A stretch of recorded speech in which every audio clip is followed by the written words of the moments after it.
नमस्कार, मैं हूं क्षितिज और आप देख रहे हैं टुडे 24 न्यूज।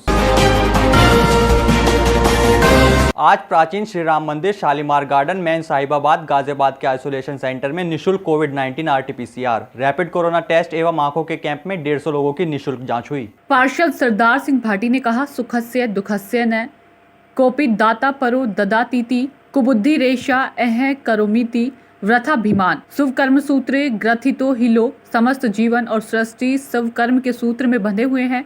इसी सुक्ति को अपने जीवन का आधार बनाते हुए समाज की सेवा में समर्पित प्राचीन श्री राम मंदिर आइसोलेशन सेंटर में आज साहिबाबाद विधायक सुनील शर्मा जी के सौजन्य से आरटी-पीसीआर कोविड-19 की जांच का निःशुल्क कैंप लगाया गया। पार्षद सरदार सिंह भाटी जी ने इस कैंप में जांच कराने आए समस्त आमजनों को वैक्सीन लगवाने के साथ 2 कोविड नियमों का पालन करने के लिए भी प्रोत्साहित किया। रवि भाटी दूरसंचार मंत्रालय सलाहकार समिति सदस्य एवं समाज सेवक ने समस्त शुभ चिंतकों एवं समाज के गणमान्य नागरिकों को सदैव उनके सामाजिक हित के कार्यों में सहयोग के लिए धन्यवाद एवं शुभेच्छा प्रकट करी। भाजपा नेता रवि भाटी ने कहा कि ये समाज के आशीर्वाद एवं आत्मीयता का ही परिणाम है कि प्राचीन श्री राम मंदिर आइसोलेशन सेंटर में आज समाज का हर वर्ग को निःशुल्क ऑक्सीजन, दवाइयां, राशन किट, आरटी-पीसीआर जांच, आंखों की जांच एवं अन्य सुविधाओं का लाभ प्राप्त करे। यह सेवा कर संतोष प्राप्त कर रहा है। प्रधानमंत्री श्री नरेंद्र मोदी जी के सुवचन सेवा ही संगठन से हम आगे भी इसी प्रकार समाज हित में निरंतर आप सबके सहयोग से कार्य करते रहेंगे। साहिबाबाद विधायक कार्यालय प्रभारी हरिचंद शर्मा जी आज प्राचीन श्री राम मंदिर के आइसोलेशन सेंटर में चल रहे कोविड-19 टेस्ट एवं अन्य सुविधाओं के कैंप में आए। हरिचंद शर्मा जी ने पार्षद सरदार सिंह भाटी, रवि भाटी, कालीचरण पहलवान, कैलाश यादव एवं मंदिर समिति के सदस्यों के प्रयासों को सराहा एवं शुभकामनाएं दी। कालीचरण पहलवान जी ने कहा कि भाजपा युवा नेता रवि भाटी एवं प्राचीन श्री राम मंदिर समिति के सदस्य है एवं समाज के सहयोग से यह सेवा पिछले 30 दिनों से निःशुल्क ऑक्सीजन सिलेंडर एवं अन्य सुविधाओं यहाँ चल रही है। मैं सभी का धन्यवाद करता हूँ। कैलाश यादव ने प्राचीन श्री राम मंदिर के आइसोलेशन सेंटर में निःशुल्क कोविड-19 कोरोना टेस्ट लगवाने के लिए साहिबाबाद विधानसभा से लोकप्रिय विधायक आदरणीय सुनील शर्मा जी एवं विधायक कार्यालय प्रभारी हरिचंद शर्मा जी का इस कैंप को लगवाने के सहयोग के लिए धन्यवाद और आभार व्यक्त किया। कैंप में गाजियाबाद एमएमजी हॉस्पिटल डॉक्टर की टीम, लैब टेक्नीशियन यातिम जी, अवधेश जी, एएनएम डॉक्टर महिमा, नेत्र ऑप्टिकल रविंद्र सिंह चौहान ने बताया आज यहाँ 150 लोगों की निःशुल्क जांच हुई जिससे सभी की रैपिड रिपोर्ट नेगेटिव आई है एवं मंदिर समिति के सदस्य इस मौके पर सुदीप शर्मा, यशपाल भाटी, अशोक भाटी, सोमनाथ चौहान, रामजीवन सिंह, साहिल कपूर, छुट्टन तोमर, राहुल अशोक, सिसोदिया, जगदीश लाल आदि उपस्थित रहे। गाजियाबाद येलो फंगस कुछ होता ही नहीं है, सिर्फ हाईलाइट होने के लिए दिया डॉक्टरों ने येलो फंगस का प्रमाण। बीते 24 मई को गाजियाबाद में येलो फंगस का मरीज मिलने से पूरे देश में भय का माहौल और लोगों के अंदर चिंता बढ़ा दी थी कि पुष्टि होने का दावा करने वाले हर्ष ईएनटी हॉस्पिटल के मालिक बीपी त्यागी की इस पुष्टि को मात्र एक पॉपुलैरिटी स्टंट बता रहे हैं। ENT specialist doctor Sanjay Saini के द्वारा बताया गया कि यह येलो फंगस कुछ होता ही नहीं है और साथ ही बताया कि ऐसे वक्त में जब लोग ब्लैक और व्हाइट फंगस से घबरा रहे हैं तो वहीं डॉक्टर त्यागी को येलो फंगस की पूर्ण तरीके से जांच कराने के बाद ही मीडिया के सामने बोलना चाहिए था, क्योंकि मीडिया पर खबर चलने के बाद मामला पैनिक हो चुका है। वहीं डॉक्टर संजय सैनी ने बताया कि कैसे ब्लैक और व्हाइट फंगस होता है और कोरोना से ठीक होकर लोगों के अंदर क्या बदलाव है, परेशानी का सामना मरीजों को करना पड़ सकता है। डॉक्टर साहब, कोरोना संक्रमण से जो मरीज हैं अब उसके बाद में उनको ब्लैक फंगस और वाइट फंगस हो रही है, काफ़ी संख्या में ये मरीज पूरे भारत में हो रहे हैं। हमारे गाजियाबाद में लगभग 50 से ज़्यादा मरीज हैं जिसमें से 2 की मौत भी हो चुकी है। लेकिन अब ब्लैक और वाइट फंगस के बाद में येलो फंगस किया है, इन फंगस में क्या अंतर होता है, ये कैसे होती है और इससे कैसे बचाया जा सके, इसके क्या सिस्टम होते हैं कि जो बॉडी में। देखिए, ये बहुत बड़ा चर्चा का विषय है। ब्लैक फंगस क्यों हो रही है? लोग बाग कहते हैं कि ज़्यादा ऑक्सीजन ले ली, ज़्यादा स्टेरॉइड ले लिया, या जो है लोग बाग कहते हैं कि जो है हाइजीन पूरा प्रॉपर नहीं करा है, जो ऑक्सीजन ली है उसमें जो है इंडस्ट्रियल ऑक्सीजन लग गई है। कोई कहता है कि जो उसमें ह्यूमिडिफायर के लिए जो पानी डाला है वो स्टेराइल नहीं था, नल का पानी है। इस तरह तरह की भ्रांतियाँ चल रही हैं। लेकिन मेरे पास ऐसे बहुत सारे पेशेंट आए हैं जिन्होंने ना तो स्टेरॉइड लिया है ना इन्होंने ऑक्सीजन लिया है। उनको कोरोना ज़रूर हुआ है, कोरोना भी उनका किसी का आरटी-पीसीआर पॉजिटिव आया है, किसी का ऐसे भी है, किसी का आरटी-पीसीआर पॉजिटिव भी नहीं आया है, नेगेटिव आया है और वो सिम्टम लेके आया, आँख में दर्द है, आँख उसकी बाहर को निकल रही है, आँख में लाली है और उसकी आँख के चारों तरफ स्वेलिंग है और पेन है।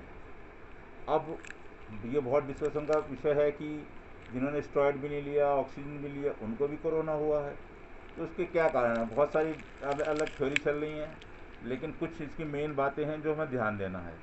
पहली बात ये है कि जब किसी को वायरस कोरोना वायरस हो रहा है तो उसकी बॉडी की जो इम्यूनिटी है वो डाउन हो जाती है। ये तो सभी मानेंगे इस बात को कि उसकी और रोगों से लड़ने की शक्ति कम हो जाती है। दूसरा क्या होता है कि जो ये कोरोना वायरस है ये छोटे छोटे आपको पता ही है क्लॉटिंग करता है, छोटे छोटे इन्फ्लेमेशन होता है, थम्बो एम्बोलाई फार्मूला बनता है, छोटे छोटे जितने भी ब्लड वेसल्स हैं उसके अंदर क्लॉटिंग करता है। यही क्लॉटिंग इन्होंने लंग्स में किया है, यही क्लॉटिंग लंग्स का एम्बोलाई होकर हार्ट अटैक आता है जब आर्टरी को ब्लॉक हो जाती है हार्ट की।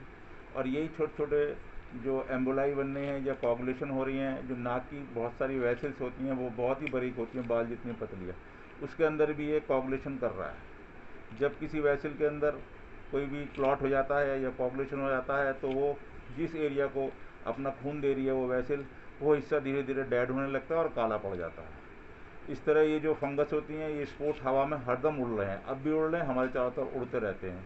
ये जहाँ इनको इन्वायरमेंट मिल जाता है वहाँ पे ये ग्रो कर जाते हैं। ये उन्हीं पे ग्रो करते हैं जो वेजिटेटिव प्रोडक्ट होते हैं। वेजिटेटिव प्रोडक्ट का मतलब है जो पहले कोई चीज़ जिंदा होती हैं बाद में डेड हो जाए उनके ऊपर होता है। ये नेचर की नियम है। बहुत सारे प्लांट को, बहुत सारे एनिमल को जो मर जाते हैं ये फंगस बैक्टीरिया मिलकर उसको क्लीन कर देते हैं, सैक्रोफाइटिक फंक्शन करते हैं ये। तो इसी तरह की ये वायरस ये जो फंगस के जो वायरस जो छोटे छोटे स्पोर्स होते हैं, बहुत छोटे छोटे स्पोर्स होते हैं जो नेकेड आई से नहीं दिखते, ये हवा में उड़ते रहते हैं। जब हम सांस लेते हैं तो ये जो भी हमारा नाक के अंदर कोरोना होने के बाद जो डेड सेल्स हो गई हैं, कोई डेड टिश्यू हो गया है जहाँ ब्लड सप्लाई उनको नहीं मिली है, वहाँ पे उनको बहुत अच्छा इन्वायरमेंट मिल जाता है और तुरंत उस पर वो जाके अपना ग्रो करने लगते हैं। वो उस पर डल जाते हैं और उनके अपना हाइफी बना के उस पर ग्रो करने लगते हैं। साथ ही बॉडी इम्यूनिटी कम है तो हमारे जो सेल्स हैं WBC हैं या ये उनको मार नहीं पाते क्योंकि हमारी वो पहली इम्यूनिटी कम है, तो वो ग्रो करने लगते हैं। दूसरा कारण ये है कि जिन्होंने ज़्यादा ऑक्सीजन ली है, हाई फ्लो ऑक्सीजन ली है, तो उसमें क्या होता है हमारी नाक के अंदर एक प्रोटेक्टिव मेम्ब्रेन होती है, म्यूकस मेम्ब्रेन होती है जो एक लगी, और उसके ऊपर छोटे छोटे सीलिया होते हैं इसकी जो नाक की वो जो सेल्स होती हैं, तो वो उनको क्लियर करते रहते हैं। म्यूकस जो है उसको क्लियर कर देता है, उसको ग्रो नहीं होने देता कोई भी बैक्टीरिया, कोई भी वायरस। इस तरह जो सीलिया होते हैं मूव करके उसको वहाँ से हटा देते हैं। लेकिन हाई फ्लो ऑक्सीजन की वजह से ये जो म्यूकस मेम्ब्रेन है या म्यूकस की जो मेम्ब्रेन है वो ड्राई हो जाती है, जिससे कि वहाँ पे क्रस्टिंग हो जाती है और वायरस या बैक्टीरिया ग्रो करने के लिए फिर उनको एक अच्छे से अपॉर्चुनिटी मिल जाती है। मेन कारण ये है। तीसरा, बॉडी इम्यूनिटी कम होने की वजह से ये फंगस अंदर नाक में चली जाती है, तो इसको जो है म्यूकोमर्कोसिस कहते हैं। ये फंगस थोड़ी फेटल होती है और जहाँ भी नाक में ग्रो करेगी उसके चारों तरफ इसके एंजाइम्स जो हैं उनको वो डिजॉल्व करने लगते हैं और वो धीरे धीरे जो भी ऑर्गन के कांटेक्ट में आती है, जैसे ऑर्बिट आई के कांटेक्ट में आएगी या उसमें स्वेलिंग कर देगी, उसकी जो है थ्रोम्बोसिस कर देगी, वहाँ पे खून को जमा देगी और उसकी सप्लाई करके उसको और डेड करती जाएगी। इस तरह ये बढ़ती रहती है। तो ये दिमाग में भी मतलब जिस तरीके से चली जाती है इसमें आदमी की जान को भी खतरा रहता है। हाँ, दिमाग के जैसे आपको पता है नाक के अंदर जो है हमारी स्मेल करने की शक्ति होती है, तो वो वहाँ पे जो स्मेल वाला एरिया होता है वो दिमाग से आ रहा होता है। या तो वहाँ ग्रो करे ये, जिसको ओलिफैक्टरी एरिया कहते हैं, या हमारे एक साइनस होता है जो ब्रेन से टच होता है, स्फिनोइड साइनस, अगर उसके अंदर हो जाती है तो वहाँ से ये ग्रो करके ब्रेन के अंदर घुस जाती है और फिर जो है उसमें जो सर्वाइव होने के बहुत बहुत कम चांसेस होते हैं, ना के बराबर। येलो फंगस क्या है? कुछ येलो फंगस का भी सुनने में आया कि गाजियाबाद में येलो फंगस के भी केस। जी, हमारे एक कॉलीग हैं डॉक्टर त्यागी, उन्होंने ये दावा किया है कि उन्होंने येलो फंगस देखा है। लेकिन दावा करने से पहले मेरा बस यही कहना है, कोई भी नई चीज़ आ रही है या कोई भी ऐसी इम्पॉसिबल चीज़ आती है तो पहले उसको अच्छी तरह जांच पड़ताल करना चाहिए। सर डॉक्टर त्यागी को पहले उसको निकाल के कल्चर कराना चाहिए, लैब में भेजना चाहिए था, जब तक वो प्रूफ ना हो। क्योंकि डायरेक्ट ऐसे देखने से अगर हम किसी को लाइट डाल के या एंडोस्कोपी देखें तो लाइट का रिफ्लेक्शन की वजह से भी उससे कलर चेंज हो जाते हैं। हो सकता है कि वहाँ पे पस हो सकता है वहाँ पे कोई डेड टिश्यू पड़ा हो जो लाइट पड़ने पे येलो ही दिखाई देगा। मैं ये नहीं कह रहा कि येलो फंगस नहीं हो सकती, लेकिन बहुत बहुत कम चांसेस हैं। कोई भी अगर रेयर डिजीज़ आती है तो उसको जब तक नहीं घोषित करना चाहिए जब तक अनटिल अनलेस वो प्रूफ ना हो जाए। सब में पहले उसको कल्चर कराना चाहिए था, फिर उसके बाद उसको मीडिया में करना था। सपोज करो कल्चर में डेड टिश्यू आ जाता है या पस आ जाती है, तो इतनी बड़ी जो खबर सारे में फैल गई, फिर उसको कैसे डिनाई करोगे? जो लोग पैनिक हो गए हैं, जो ये कह रहे हैं कि ये कैसे आ गई है और मोर फैटल बता रहे हैं, तो अननेसेसरी पैनिक ही तो हुआ। उससे क्या फ़ायदा? पहले थोड़ा वेट कर लेते, कल्चर आ जाती 5 रिपोर्ट आने के बाद ही इसको कर लेते। लेकिन ये खबर बन चुकी है, इंटरनेशनल भी खबर बन चुकी है।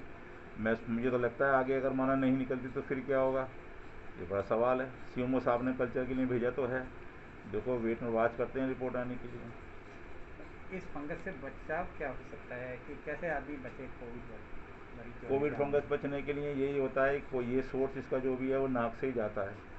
ज़्यादा से ज़्यादा कोविड होने वाले पेशेंट को मास्क लगाना है। मास्क का भी सावधानी रखनी है कि मास्क के अंदर कोई चीज़ ना लगे। अगर उसको एक बार धो लें, अगर आप पे कपड़े वाला है तो डबल मास्क लगाएं, उसको धोएं। उसको जो है अगर मानो दूसरा है कोई भी है तो उसको स्टाइल करने के लिए धूप में रख के उसको एक दिन छोड़ के एक दिन यूज़ करना चाहिए। लगातार एक ही मास्क को लंबे समय तक नहीं यूज़ करना चाहिए। दूसरा, ज़्यादातर फंगस ये होती है मॉइस्ट एरिया में ज़्यादा होती है, जहाँ पे मॉइस्चर हो, ह्यूमिडिटी ज़्यादा हो, उस एरिया से बचना है।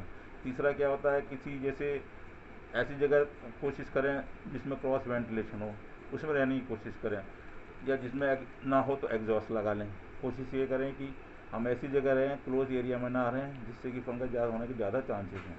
क्या एयर कंडीशन जिस प्रकार से लोग चलाकर सोते हैं उससे भी खतरा रहता है कि? एयर कंडीशन से फंगस का खतरा कम रहता है, क्योंकि एयर कंडीशन में ज़्यादातर फ़िल्टर होते हैं और वो फ़िल्टर वायरस को तो नहीं रोक पाते, लेकिन इतने बड़े इसके जो स्पोर्ट्स होते हैं ज़्यादातर उनको रोक लेते हैं।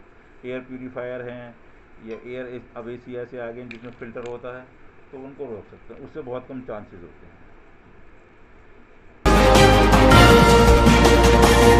नगर फिरोजाबाद के वार्ड नंबर 9 मोहल्ला बोधाश्रम के सूर्यनगर में प्रकाश टॉकीज से शिवहरे के घर तक तथा रमाकांत के घर से सुरेंद्र जैन के घर तक का मार्ग काफी समय से क्षतिग्रस्त एवं नीचा था, जिसके कारण स्थानीय नागरिकों को आवागमन में परेशानी का सामना करना पड़ता था, जिसके दृष्टिगत महापौर द्वारा नगर निगम के संबंधित अवर अभियंता से संबंधित मार्ग को ऊंचा एवं पक्का कराए जाने हेतु आगणन तैयार कराया गया था। इस प्रकार क्षेत्रीय पार्षद एवं स्थानीय निवासियों द्वारा उक्त मार्ग को ऊंचा एवं पक्का कराए जाने की निरंतर मांग की जा रही थी, जिसके दृष्टिगत महापौर द्वारा नगर निगम के संबंधित अवर अभियंता से संबंधित मार्ग को ऊंचा एवं पक्का कराए जाने हेतु आगणन तैयार कराया गया तथा उसी के अनुक्रम में महापौर नूतन राठौर द्वारा वार्ड नंबर 9 बोधाश्रम के सूर्यनगर में प्रकाश टॉकीज से शिवहरे के घर तक तथा रमाकांत के घर से सुरेंद्र जैन के घर तक सीसी द्वारा सड़क को ऊंचा करने एवं नाली व कलर्ड स्ट्रिप के साथ इंटरलॉकिंग द्वारा सड़क के निर्माण कार्य का शुभारंभ किया। उक्त निर्माण कार्य पर नगर निगम फिरोजाबाद द्वारा 29 लाख रुपए की धनराशि व्यय की जाएगी। उक्त गलियों के निर्माण कार्य के शुभारंभ के समय स्थानीय निवासियों के चेहरों पर खुशी की झलक स्पष्ट दिखाई दे रही थी, क्योंकि इन निर्माण कार्यों के संपन्न होने के पश्चात स्थानीय निवासियों को आवागमन में होने वाली समस्या से निजात मिलेगी। उपरोक्त के अतिरिक्त राठौर द्वारा वार्ड नंबर 40 नंदराम चौक में राजाराम की मूर्ति से पुलिया तक एवं राजाराम की मूर्ति से तिकोनिया तक चल रहे हॉट मिक्स द्वारा सड़क निर्माण कार्य एवं वार्ड नंबर 24 किशन नगर में डॉक्टर राधेश्याम के घर से राजनाथ शर्मा के घर होते हुए विशपाल के घर तक चल रहे नाली मरम्मत कलर्ड स्ट्रिप के साथ इंटरलॉकिंग द्वारा सड़क निर्माण कार्य का आकस्मिक निरीक्षण किया। निरीक्षण के समय मौके पर उपस्थित संबंधित ठेकेदारों को महापौर द्वारा कड़े निर्देश दिए गए कि वह प्रश्नगत निर्माण कार्यों को निर्धारित मानकों के अनुरूप पर्याप्त गुणवत्ता परक संपन्न कराना सुनिश्चित करें। निर्माण कार्यों में घटिया निर्माण सामग्री का प्रयोग किसी भी दशा में बर्दाश्त नहीं किया जाएगा। ठेकेदारों को महापौर द्वारा यह भी दिशा निर्देश दिए गए कि वह नाली का ढलान सही तरीके से यथाशीघ्र संपन्न कराना सुनिश्चित करें, जिससे क्षेत्रीय निवासियों को आवागमन में किसी भी प्रकार की परेशानी का सामना न करना पड़े। मौके पर उपस्थित संबंधित अवर अभियंता को भी महापौर द्वारा दिशा निर्देश दिए गए कि वह निर्माण कार्यों के संपन्न होने तक समय समय पर निर्माण कार्यों का निरीक्षण करते रहे, जिससे ठेकेदार घटिया निर्माण सामग्री का प्रयोग न कर सके। इसके पश्चात भी यदि ठेकेदार घटिया निर्माण सामग्री का प्रयोग करते हुए पाए जाते हैं तो उनके विरुद्ध नियमानुसार कार्रवाई प्रस्तावित की। जी दीदी, आज किस तरह का भूमि पूजन किया गया है और किस तरह का यहाँ पे काम होने वाला है? वार्ड नंबर 9 में जो सूर्यनगर है वहाँ पर प्रकाश टॉकीज से लेकर शिवहरे तक जो सीसी निर्माण कार्य है, यहाँ पर सड़क है, आप देख रहे होंगे कई समय से जो लंबा समय हम कह सकते हैं जल खराब की समस्या रहती थी नीचे होने की वजह से, और इसका निकास कहीं भी नहीं था। साथ ही जो आधे पार्ट में इंटरलॉकिंग का आगे काम किया जाएगा, इसका जल निकासी जो सामने आप देख रहे होंगे जो पुल है उसके नीचे जो सीवर जा रहा है वहाँ पर इसका निकासी की जाएगी। तो काफ़ी समय से यहाँ के जो क्षेत्रवासी हैं पूरी गली के, उनकी काफ़ी समय से शिकायत रही। मेरे चुने जाने के बाद कई दफ़ा मैंने यहाँ पर निरीक्षण किया, कई अधिकारियों से कहा, कई अधिकारी आए गए, लेकिन जो अमरेंद्र गौतम हैं हमारे एक्सीएन, उनके द्वारा इस कार्य का जो एस्टिमेट तैयार किया गया उसके बाद हमने इस कार्य को स्वीकृति दी। और आज मुझे लगता है बहुप्रतीक्षित जो कार्य है, एक बहुत ही लंबा समय का इंतजार इस कार्य का शुभारंभ के लिए, इस कार्य के लिए मैं पूरे समस्त जो यहाँ के क्षेत्रवासी हैं, साथ ही में जो अधिकारीगण जिन्होंने मशक्क़त करके इस क्षेत्र में जो जल निकासी की समस्या का समाधान करने के लिए एस्टिमेट तैयार किया, सभी का मैं धन्यवाद व्यक्त करूंगी। और मुझे लगता है कि आने वाले समय में जैसे कि बरसात होती है, काफ़ी समय से जो जल भराव की समस्या रही है यहाँ पर, तो आगामी जब बरसात आएगी तो उस समय मैं कह सकती हूँ कि यहाँ पर क्षेत्रीय लोगों को पानी में निकलने की ज़रूरत नहीं पड़ेगी। इस प्रॉब्लम से उनको निजात मिल जाएगी। मतलब बरसात से पहले काम हो जाएगा? जी। इस कार्य की कुल लागत 29 लाख रुपए है और हमारे क्षेत्रीय पार्षद प्रेमचंद शंखवार जी भी यहाँ उपस्थित हैं, जिन्होंने भी कई बार प्रस्ताव दिया इस क्षेत्र के लिए। और मुझे लगता है सभी की मेहनत रंग लाई और आज इस कार्य का हमने सभी सम्मानित क्षेत्रवासियों के बीच में रहकर शुभारंभ किया। Thank you.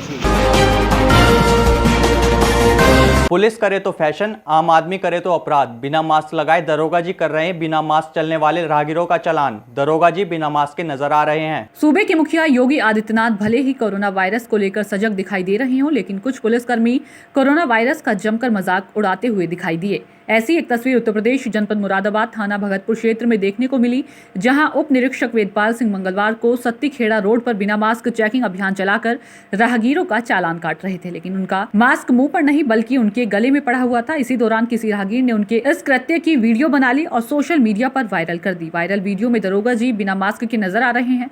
अब सवाल बनता है कि जब कानून का पालन कराने वाले ही कानून का खुलेआम मजाक उड़ा रहे हो तो जवाबदेही किसकी होगी? अब देखना दिलचस्प होगा कि उच्च अधिकारी इसका संज्ञान लेकर क्या कार्रवाई करते हैं या इसका भी मजाक बनाकर छोड़ देंगे। बिजनौर के चांदपुर निवासी मोहम्मद आदिल ने लगाया जबरन कब्जा करने का आरोप। आदिल ने 4 लोगों पर जमीन पर कब्जा करने का आरोप लगाया है। चांदपुर थाना क्षेत्र के मोहल्ला मुफ्ती सराय का मामला। चांदपुर नगर के मोहल्ला मुफ्ती सराय निवासी मोहम्मद आदिल ने आरोप लगाते हुए बताया कि उनकी मोहल्ला मुफ्ती सराय में अपनी जमीन है, जिस पर मकान बना हुआ है। आज 28 मई दिन शुक्रवार को रियासत, उसका पुत्र शराफत तथा उनकी भाभी जेबुल निसा और उसके पुत्र ने उसके मकान का ताला तोड़कर जबरन कब्जा कर लिया। मोहम्मद आदिल का कहना है कि फर्द में नाम न होने पर इन लोगों ने बैनामा कराकर दाखिल खारिज भी करा ली।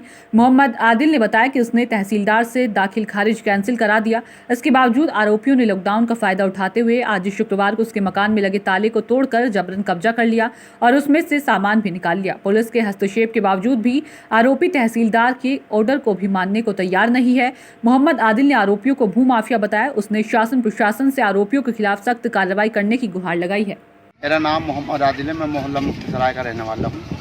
ये ज़मीन हमारी है और इस ज़मीन पे हमने इन्हें 120 मीटर का बेनामा कर दिया हमारे पापा ने। वो इधर कोई साइड में बनी हुई, ये हमारी ज़मीन है। मोहम्मद शाकिर जी 2 नंबर है, इसमें 1700 मील, तो ये 140 मीटर का रकबा अलग है जो हमारे ताऊ ने बेच दी। अब इन्होंने क्या काम करा, साहब ने बेनामा करा लिया जब फ़र्द में नाम ही नहीं किसी के, और बेनामा कराने के बाद उसका दाखिल खारिज करा लिया। दाखिल खारिज कराने के बाद मैंने तहसीलदार साहब से दाखिल खारिज कैंसिल करा दिया। मेरी ज़मीन पर ताला डला हुआ, सब ऊपर से हेल्पलाइन से भी नंबर आए हुए सारे इसके, जो उन्होंने ताला डलवा गए थे, पुलिस वाले भी आ गए थे। अब इसमें ताला डला हुआ, लॉकडाउन का फ़ायदा उठा के ताला तोड़ दिया, जो मेरे पास वीडियो भी है। ताला तोड़ने के बाद इसमें अंदर से भी कुछ कर लिया और सामान भी निकाल लिया।